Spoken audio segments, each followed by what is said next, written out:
اعوذ باللہ من الشیطان الرجیم بسم اللہ الرحمن الرحیم۔ تمام ناظرین اکرام کو میری طرف سے بہادر السلام علیکم۔ امید ہے کہ آپ نے جواب میں وعلیکم السلام بھی کہا ہوگا۔ آج ایک نئی ویڈیو کے ساتھ آپ کی خدمت میں حاضر ہوں۔ قدیم یونان کی بات ہے، بیفور کرسچینیا۔ اب یہ نہیں پتہ کہ الیگزینڈریا کے بعد کی بات ہے یا اس سے پہلے کی بات، بہت قدیم بات ہے۔ تو ایک بادشاہ تھا یونان کا، وہ انتہائی سخت مزاج تھا، چھوٹی چھوٹی باتوں پر سخت ترین سزا دیتا، سزائے موت دے دیتا یا زخم ایسے لگاتا چھوٹی چھوٹی باتوں پہ کہ بندہ بلبلا اٹھتا۔ لیکن لوگ مجبور تھے، لوگ اس سے پیار نہ کرتے بلکہ اس سے نفرت کرتے، کوئی اس کے حق میں نہ تھا۔ لوگ اس کے مرنے کی دعائیں کرتے کہ یہ مر جائے، کوئی اور آ جائے، یہ نہ رہے۔ بہرحال ایک ایسا وقت آیا جو کہ بڑی حیرت انگیز بات ہوئی کہ ایک دن اس نے منادی کرا دی۔ منادی یہی ہوتی تھی کہ اعلان کروا دیا کہ جتنی بھی رعایا میرے محل میں اکٹھی ہو سکتی ہے ہو جائے، میں نے ایک ضروری اعلان کرنا ہے۔ لوگ آ گئے تو اس نے کہا، میں نے آج تک اپنی عوام پر بہت ظلم کیا ہے، جس پر میں بہت شرمندہ ہوں، نادم ہوں، معافی چاہتا ہوں، اور اس وعدے کے ساتھ کہ آج کے بعد میں ظلم نہیں کروں گا، کسی کے ساتھ زیادتی نہیں ہوگی۔ کوئی غلط کام کرے گا تو اس کو سزا ملے گی، بلا وجہ کسی کو کوئی اذیت میری طرف سے نہیں پہنچے گی۔ لوگوں نے اس کی بات کی پرواہ نہیں کی۔ انہوں نے کہا یہ جب سے تخت پہ بیٹھا ہے یہ ظلم کیے جا رہا ہے، تو یہ کیسے ہو سکتا ہے کہ یہ آنن فانن اس کے اندر اتنی بڑی تبدیلی آ گئی۔ لوگ مایوسی کے عالم میں محل سے چلے گئے کہ دیکھا جائے گا۔ لیکن وہ جو یونانی بادشاہ تھا وہ اپنی بات پر قائم رہا، وہ اپنی بات پر قائم رہا اور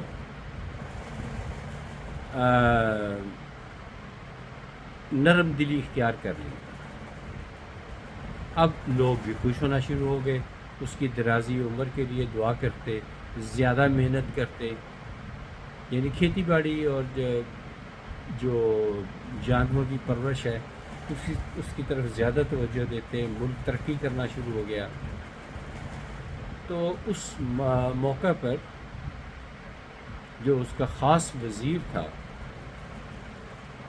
تو اس وزیر نے ہمت کر کے پوچھا، اے بادشاہ سلامت، یہ تو بتائیے کہ اتنی بڑی تبدیلی آپ کے اندر کس وجہ سے آئی؟ تو اس بادشاہ نے ایک واقعہ سنایا کہ تمہیں پتہ ہے کہ صبح کے وقت میں بغیر کسی حفاظتی دستے کے، یعنی کہ ہر بادشاہ کے ساتھ حفاظتی دستے ہوتے ہیں، صبح کے وقت میں بغیر کسی حفاظتی دستے کے ساتھ اپنے گھوڑے پر بیٹھ کر سیر کے لیے نکل جاتا ہوں۔ چند دن پہلے کی بات ہے کہ میں سیر کے لیے نکلا تو میں نے دیکھا کہ ایک لومڑی کے پیچھے ایک بھیڑیا لگا ہوا تھا۔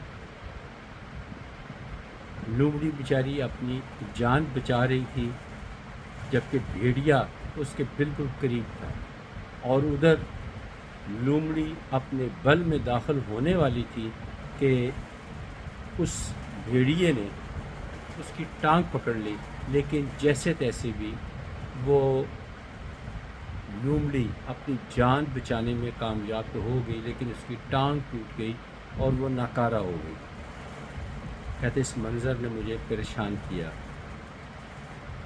بہرحال میں روٹین کے مطابق واپسی کی طرف آ رہا تھا، جب میں اپنے محل کے تھوڑے فاصلے پہ تھا تو ایک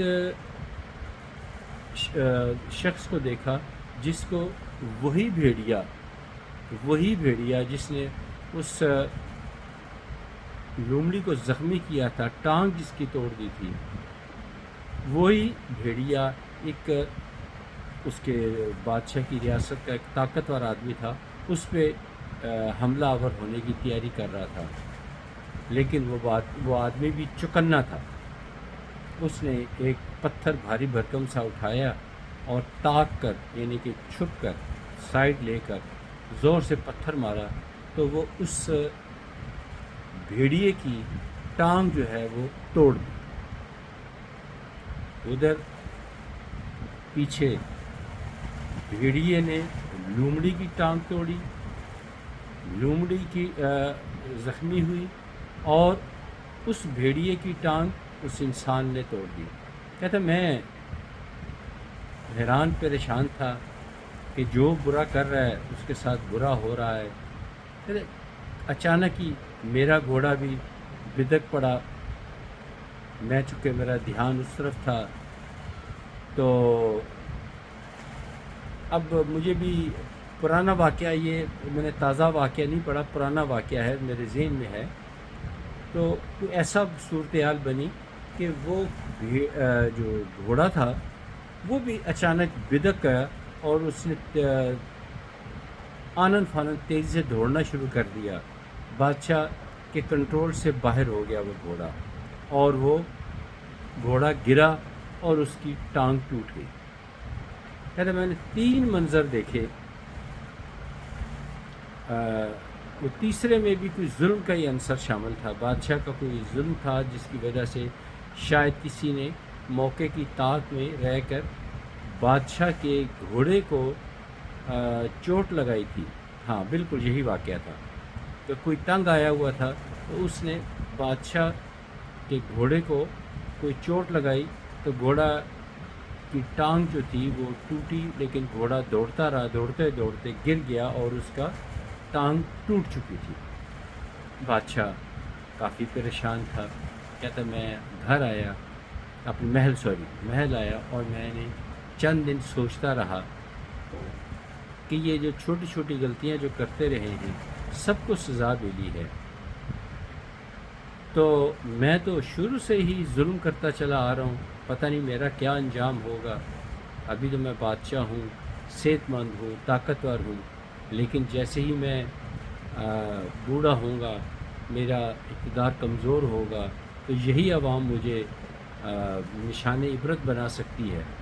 تو میں نے اپنا ظلم و ستم بند کر دیا ہے، اب میں عوام کے ساتھ ہوں، عوام کا بھلا چاہتا ہوں۔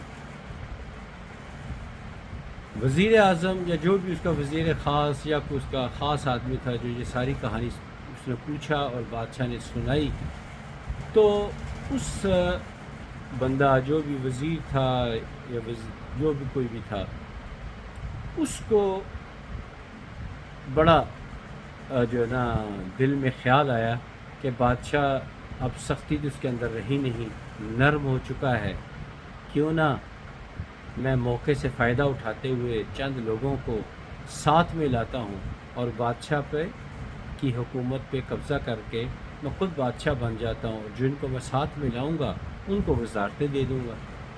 یہ سوچ رہا تھا تو بادشاہ اور اس کے وزیر باتیں کرتے چلے جا رہے تھے اور محل کی سیڑھیاں چڑھ رہے تھے۔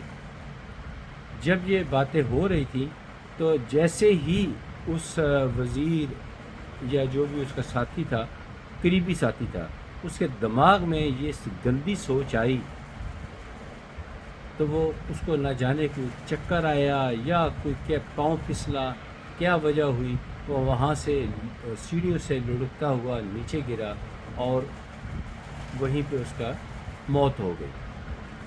برے کام کا برا انجام۔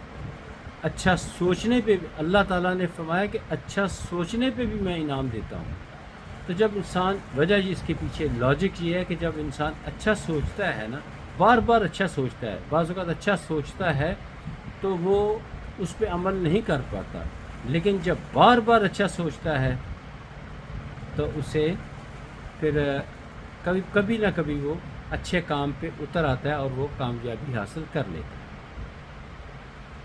تو بہرحال ہمیں بھی چاہیے، یہ سبق سب کے لیے ہے، جی میرے لیے بھی ہے، کہ ہمیں ظلم نہیں کرنا چاہیے، خاص طور پر کسی کی حق تلفی، جس کا اللہ تعالیٰ نے خاص طور پر حکم دیا ہے، حقوق العباد کا۔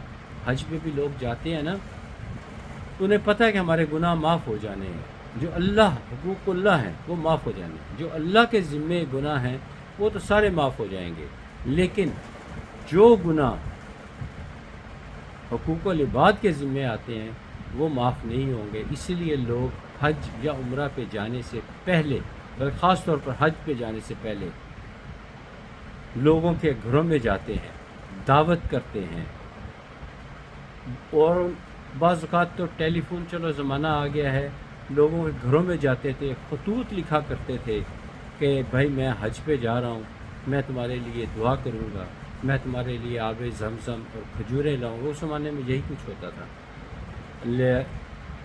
لیکن خدا واسطے میں نے فلاں موقع پہ تم سے غلطی کی تھی، میں نے اقرار کرتا ہوں اور معافی مانگتا ہوں، اور وہ لوگ معاف کر دیا کرتے تھے اللہ کی رضا کے لیے، کہ چلو ایک بندہ ہمارے معاف کرنے سے معافی اس کو مل جائے، اللہ بھی اس کو معاف کر دے گا، تو ہو سکتا ہے ہمیں اللہ بھی معاف کر دے۔ تو میری آپ سب سے گزارش ہے، جس میں میں اپنے آپ سے بھی کو مخاطب کر رہا ہوں، کہ ظلم نہیں کرنا، کسی کے ساتھ زیادتی نہیں کرنی، چغلی نہیں کرنی، غیبت نہیں کرنی، ریاکاری نہیں کرنی، کینہ نہیں رکھنا ہے، کیونکہ کینہ اور ریاکاری سیدھا دوزخ میں لے کے جائیں گے۔ پیار کرنا ہے، محبت کرنا ہے، معاف کرنا ہے، حسد نہیں کرنا ہے۔ یقین کریں، میں اللہ کو گواہ بنا کے کہتا ہوں، میں پچھلے چند دنوں سے ایک بات کہہ رہا ہوں کہ میں نے سب کو معاف کر دیا۔ یقین کریں، ایک ایسا شخص جو بیرون ملک ہے، میرا اس کو معاف کرنے کو دل نہیں کرتا تھا۔ میں کئی سالوں سے میری عادت ہے کہ میں چلو چھوٹی چھوٹی باتیں، بڑی باتیں بھی اگنور کرتا تھا، لیکن باقاعدہ معافی جس طرح کہتے ہیں، اس پہ میرا دل کبھی نہیں مانتا تھا کہ میں اس کو معاف کروں، نہیں ہو سکتا۔ میرے ساتھ اس میں بہت زیادتی کی ہے، میرا دل دکھایا ہے۔ میں بعض اوقات تنہائی میں روتا ہوں کہ میں نے اس کے ساتھ برا کیا کیا ہے کہ یہ میرے ساتھ اتنی زیادتی کرتی ہے۔ تو میں نے جب معافی کرنے کا ارادہ آیا تو میں نے اس کو بھی معاف کر دیا، اللہ کی رضا کے لیے، اللہ کی رضا کے لیے معاف کر دیا، کہ اللہ میرے لیے بھی آسانیاں پیدا فرمائے گا، اور ہو سکتا ہے، بلکہ میرا یقین ہے کہ اللہ تعالیٰ روز قیامت مجھے بھی معاف کر دیں گے انشاءاللہ تعالیٰ۔ لہذا آپ بھی معاف کریں، غلطیاں ہیں معاف کر دیں۔ افراتفری کا دور ہے، پریشانی کا دور ہے، مہنگائی کا دور ہے، بہت مشکل وقت ہے، تو جس چیز کی کمی ہو جائے اس کی قدر ہوتی ہے۔ اب معافی مانگنے کا رواج بہت کم ہو گیا، لوگ معافی مانگتے ہی نہیں ہیں، بلکہ غلطی پہ اکڑ جاتے ہیں۔ لیکن آپ یقین کریں، کسی سے جا کے معافی مانگ کر دیکھیں، اسے کہیں یار غلطی ہو گئی ہے معاف کر دو، تو بندہ بڑا خوش ہوگا، وہ فوراً معاف کر دے گا۔ آپ آزما لیجئے، معاف کر دے گا، صرف معافی مانگنے کی ضرورت ہے۔ اتنا سخت دل کوئی بھی نہیں ہے۔ ایک دفعہ معافی مانگیں گے، ہو سکتا ہے کہ میں نہیں معاف کرتا، بڑا سخت گناہ ہے یہ جواب دینا کہ میں معاف نہیں کرتا، لیکن جیسے ہی کچھ دنوں کے بعد سے خیال آئے گا یار اس نے مجھ سے معافی مانگی ہے، تو وہ معاف کر دے گا۔ آج پر کچھ زیادہ ہی باتیں کر لی ہیں، اگلی ویڈیو تک اجازت دیجیے، انشاءاللہ اگلی ویڈیو میں پھر ملاقات ہوگی۔ خدا حافظ، السلام علیکم ورحمۃ اللہ وبرکاتہ۔